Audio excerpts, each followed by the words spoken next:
Hello mga tangay, good morning sa inyong lahat. Welcome to another video na naman tayo mga tangay. Alam ko naman kasi na marami dito sa El Nido na taga dito ka na nga sa sarili mong lugar, turista ka pa. Oh, marami nakaka-experience niya, di ba? Alam nyo mga tangay, isa rin naman ako sa sarili kong lugar ay turista rin ako. First time kong makakit dyan, siguro mga 2 beses. Kadalasan, may bisita, sasamahan natin sila dyan. Yun lang, ganun lang. Isa ito sa mga pasyalan dito sa El Nido, Palawan na dapat ay hindi mo pinalalampas. Ito ang El Nido Canopy Walk.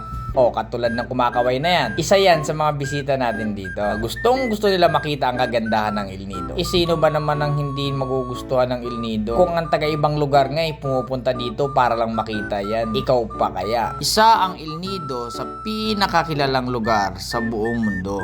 Maliban sa malinis ang kapaligiran, papaikutan ng mga mataas na bato, at syempre, sobrang napakababait ng mga tao dito. Take note, hindi lang mababait, magaganda at gwapo pa. Maraming pwedeng pasyalan dito sa El Nido.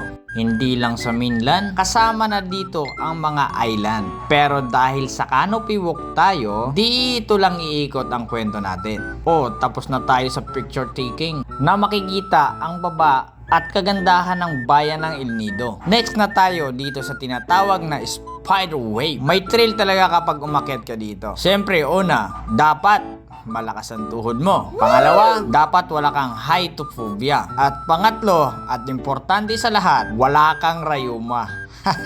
Sobrang taas kasi talaga nito eh.